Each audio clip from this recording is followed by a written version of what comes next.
जो लोग वहाँ थे आप उनसे पूछ लीजिएगा। मेरे पिताजी उनको जो भी सलाह देनी होती थी वो देते थे, लेकिन अच्छा नहीं हुआ है। आप अस्थामा के रहने वाले हैं, तो आरसीपी ने कभी कोशिश क्यों नहीं किया कि हम अस्थामा के विधायक को डांटें, क्योंकि इतना उनका पावर था, वो किस किस को डांटते थे सबको जानता है। मेरे पिताजी का यही कर्तव्य था कि भाई जिनको नीतीश जी ने टिकट दिया है उनको जिताना है। होता कि आपके पिताजी ने तो पार्टी को धोखा दे दिया, उन्होंने अस्थामा की सीट नहीं, अस्थामा की सीट जो है before entering into civil service उनकी थी, और तो जब शुरू से उन्होंने खरीद ली थी उन्होंने प्रॉपर्टी हम लोगों की जो है। नालंदा मेरे साथ मेरी मौजूदगी अस्थामा में दिखाइएगा, आई लव अस्थामा है, वहाँ पे चकाचक लिखा हुआ है, लेकिन कितना चकाचक यहाँ के विधायक ने बना रखा है वो मैडम अच्छे से जानती है, क्योंकि उनसे जुड़ी हुई हैं। और देखिए लाइट भी जल गया, जब अच्छा काम होता है सब कुछ अच्छा होता है। तो यहाँ पे आरसीपी सिंह की बेटी हैं और अच्छे से सरकार को जानती हैं, क्योंकि बहुत करीब रही हैं सरकार के, और आरसीपी सिंह भी बहुत करीब रहे हैं सरकार के। तो मैम क्या लग रहा है, अस्थामा में काम हुआ है कि नहीं? देखिए जैसा आपने बताया कि यहाँ पे क्योंकि ये चौमोड़ है, बाईपास है, तो हाँ सब कुछ चकाचक लग रहा है। मैंने अपना जनसंपर्क जो है करीब 2 महीने पहले, 2.5 महीने पहले शुरू किया था। अस्थामा है कि नहीं? आप मेरे साथ चलिए, किसी भी गाँव चलिए, आप देख लीजिए वो कितना चकाचक है, और वहाँ की जनता से आप चकाचक नहीं है। तो आरसीपी सिंह भी नीतीश कुमार के साथ थे, तो क्यों नहीं कोशिश की अपने अस्थामा को चकाचक करने के लिए? मैं आपको बताती हूँ कि मेरे पिताजी जो थे वो नीतीश जी के लिए काम करते थे। वो मैं बताती हूँ, वो ना नालंदा के एमपी थे, न वो अस्थामा विधानसभा के विधायक थे। एमपी से ऊपर थे वो, एमपी से ऊपर थे। इतना तो पावर था उनको कि अगर आरसीपी सिंह ने कह दिया तो नीतीश कुमार ने कह दिया। नहीं, लेकिन देखिए सबसे ऊपर कौन है? मुख्यमंत्री जी हैं, मुख्यमंत्री जी हैं। मेरे पिताजी उनको जो भी सलाह देनी होती थी वो देते थे, लेकिन अंत में जो डिसीजन होता था भाई कहाँ पे क्या होगा, चाहे वो विकास का हो, चाहे वो सरकार का हो, चाहे वो पार्टी का हो, वो सर्वे सर्वा माननीय मुख्यमंत्री जी ही करते थे। कोई चाहता है कि मेरा घर अच्छा हो, आप कह रहे हैं कि अस्थामा में अच्छा नहीं हुआ है, आप अस्थामा के रहने वाले हैं, तो आरसीपी ने कभी कोशिश क्यों नहीं किया कि हम अस्थामा के विधायक को डांटें, क्योंकि इतना उनका पावर था, वो किस किस को डांटते थे सबको जानता है। तो इतना तो उनका पावर था कि अपने घर के क्षेत्र को क्यों नहीं अच्छा किया उन्होंने? देखिए जब भी जो माननीय विधायक हैं उनको टिकट मिला, मेरे पिताजी का यही कर्तव्य था कि भाई जिनको नीतीश जी ने टिकट दिया है उनको जिताना है।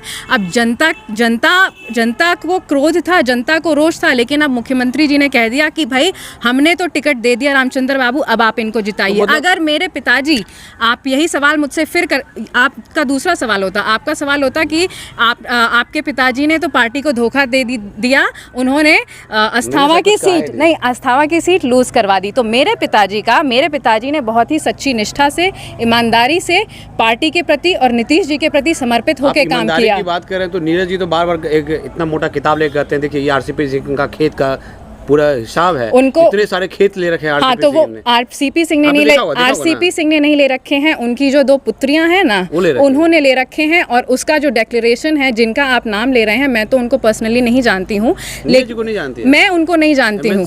हाँ, लेकिन मैं उनको नहीं जानती हूँ। तो जो भी हमारी प्रॉपर्टी है, मेरी बहन जो है वो सरकारी सेवा में है, वो हर साल प्रॉपर्टी डिक्लेयर करती हैं। तो और ये प्रॉपर्टी उनकी जो है before entering into civil service उनकी थी, और तो जब शुरू से उन्होंने खरीद ली थी उन्होंने प्रॉपर्टी हम लोगों की जो है वो प्रॉपर्टी जो हम लोगों की है वो प्रॉपर्टी है ना आपके पास? हमारे पास ज्यादा प्रॉपर्टी नहीं है। नहीं, हमारे पास देखिए हम लोग एक खेतीहर परिवार से आते हैं, मेरे दादा परिवार से आते हैं, हम किसान परिवार से आते हैं। मेरे हाँ, तो मैं बता रही हूँ ना, शिक्षा के बलबूते पे मेरे पिताजी गाँव के स्कूल जो बगल में हुसैनपुर है वहाँ से पढ़ के वो IAS बने। और आप तो सुप्रीम कोर्ट में वकील हैं शायद। हाँ। तो सुप्रीम कोर्ट का ऐशो आराम की जिंदगी छोड़ के एक लग्जरियस लाइफ होता है सुप्रीम कोर्ट का वकील का, वो छोड़ के जनता के बीच धूल क्यों? मैं जनता के बीच इसीलिए आई हूँ क्योंकि मैंने भी देखा कि भाई जब मैं दिल्ली में थी मुझे भी लगता था कि हाँ नीतीश जी के राज में सब कुछ जैसा आपने बोला चकाचक हो गया है। जब मैं आई, जैसे मुझे ही लोग बोलते थे कि अरे भाई रोड की स्थिति ये, मैंने कहा नहीं ऐसा कुछ नहीं है भाई, हमारे बिहार में तो बहुत स्मूथ रोड्स हैं, चाहे वो बिजली की बात हो। अब क्योंकि जब मैंने खुद देखा, क्योंकि देखिए मैं गांव से जुड़ी हुई हूँ, मेरा परिवार मैं भले पढ़ाई के लिए या फिर अपने नौकरी के लिए मैं दिल्ली में काम करती थी, लेकिन जब भी चाहे वो छठ पूजा हो, चाहे वो होली हो, मैं हमेशा आई। मैं गांव से, मेरा हमेशा से लगाव रहा है। तो मैं जब आई तो मैंने देखा किस बदहाली में लोग जी रहे हैं। तो मैं जो है, आप मानते हैं कि नीतीश कुमार ने विकास नहीं किया है? विकास उन्होंने किया है, लेकिन जब तक आरसीपी सिंह थे तभी तक विकास मैं किया सिर्फ है। ये नहीं कह रही हूँ, 2005 से 2010 के बीच में विकास जो था, विकास की जो रफ्तार थी वो बहुत तेज़ थी। और अगर हम लॉ एंड ऑर्डर की बात करें, लॉ एंड ऑर्डर की बात करें, रफ्तार हुआ क्या है, मॉनिटरिंग। जब भाई कोई भी प्रोजेक्ट होता है, भाई सड़क बन गई, अब उसका मेंटेनेंस भी तो होगा। जब तक मॉनिटरिंग नहीं होगी, मतलब नीतीश कुमार के पास ये मेंटेनेंस मैन जो आरसीपी सिंह हट गए, मैं ये नहीं कह रही हूँ, ये देखिए, ये आप कह रहे हैं, ये मैं नहीं कह रही हूँ, ये आप कह रहे हैं। आप अपना सवाल आप खुद, ये आप कह रहे हैं, मैं नहीं कह रही हूँ। अच्छा, आपके पिताजी ने पार्टी बनाया था, पार्टी क्यों हटा दी?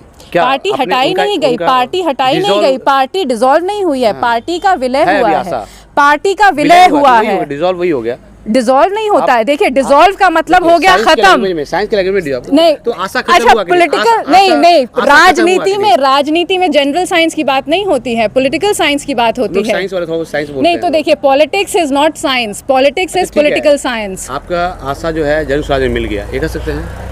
विलय हुआ। तो विलय का क्या कारण होता है? विलय का यही कारण हुआ, सही निर्णय था, नहीं,